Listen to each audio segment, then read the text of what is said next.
Sport24 chief writer Rob Howing joins us in studio this morning as we look back at some of the big results from the weekend, namely in the Rugby Championship and South Africa's record defeat to the All Blacks in Albany. Rob, good morning. Thank you very much for coming in. It's been a while. It's good to have you back on the red couch. And yes, I mean, you've written, of course, a few columns about it. You've seen all the reaction and public sentiment, So I mean, after 2016, where there was talk of being lowest points in Springbok rugby and SA rugby, this is probably a new one. Yeah, the really scary thing, Nick, is how we've regressed in that supposedly great rivalry with New Zealand. You know, a few years ago, it was meant to be the premier event. Unfortunately, you know, I don't even watch the games with a great degree of tension anymore.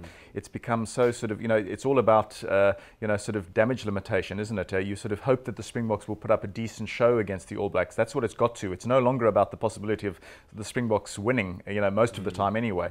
And this one was really, really gory, I'm afraid. We just slipped right back into that sort of abyss, I suppose, that you mentioned of 2016, you know, where we won sort of 4 from 12, I think it was, for the year, and we thought things couldn't get any lower. The really sad thing was that, you know, we have to acknowledge that progress had been made, and yes, I'm with Alistair Coetzee to an extent when he says the Boks ran into a perfect storm.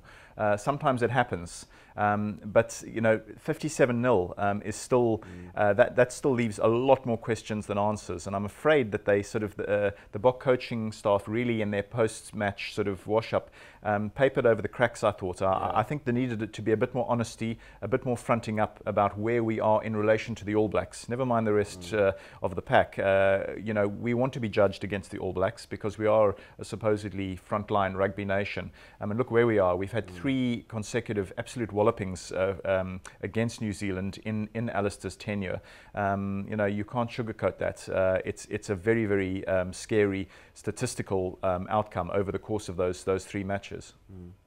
Rob, you said in your latest column, you sort of pointed out, of course, some of the weak areas in personnel, but that Coetzee, you point out that Coetzee didn't heed the warnings. What exactly were those? And I mean, did you see this result coming? I didn't see the result coming. I've been a little bit more reserved than a lot of other critics have been about this, the extent of the Springbok fight back in 2017.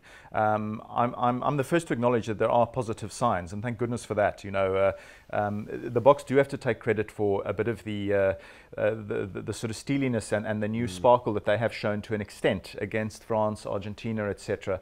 But you know, come the real nitty-gritty in the Rugby Championship, it has sort of gone pear-shaped again. You know, a draw against a moderate Australian side, but sort of humdrum in a sense, a game we perhaps could have won, and then of course this real you know, sort of comeuppance. But yeah, I mean, back on the subject of the you know, some of the positional woes that I've sort of referred to since the terrible results. I've felt for some time that we've had a major problem in the back line. In terms of a real lack of X factor. I've heard lots of ex-Springboks lamenting the fact that there isn't any X factor in the current Springbok backline. There are a few sort of you know, workman-like figures. You know, Jan Serfontein defends pretty resolutely. Jesse Kriel has his moments. Elton Jantjies, as we know, can have a pretty good game and then a pretty bad game. But my big beef has been very much with the back 3. And I mean, for the simple reason, speaking of beef, that physically, I don't think they cut it. I think Raymond Rhule had massive question marks over himself defensively, even in Super Rugby. We knew that, you know, playing for the Cheetahs, he was a pretty bright factor on attack, and when games are sort of fast and loose, as they so often are in Super Rugby. But this is Test Rugby. This is a step up. And his defensive woes have only been exposed, unfortunately. Cornell also a big disappointment. He hasn't replicated his great sort of finishing abilities in Super Rugby, hasn't translated them to the Test stage. And I'm afraid we've had 2 wings who've looked, you know, just defensively, you know, chaotically sort of incapable of dealing with high-class opposition.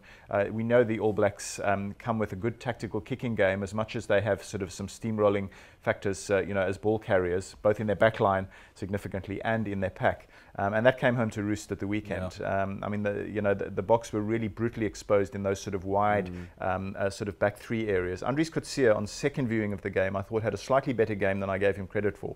I think he at least you actually watched the game again. I did. I was a masochist over the weekend. I had to do it twice. So, you have to in this line of business. Yeah. There was this, again, on second viewing, not too much to commend. But so what I'm saying is that to some extent, Alistair has been sort of a victim of his own inaction, which is frustrating because he has done a few things right. I think they've started to get the nucleus of a decent pack together, even with a few question marks around certain personnel. Yeah. And injuries to people like Kuni Oosthuizen, who was in very good form, haven't helped in the last while. But injuries are a fact of life for all teams. We can't just keep coming back to that. But it has been frustrating that certain signs have been building, and there's been such inaction on the selection front in dealing with them. These are things that I hope now will seriously get addressed for that sort of run-in against Australia and New Zealand on home soil, where we really now, let's be honest, fighting for pride more than we are for the silverware again.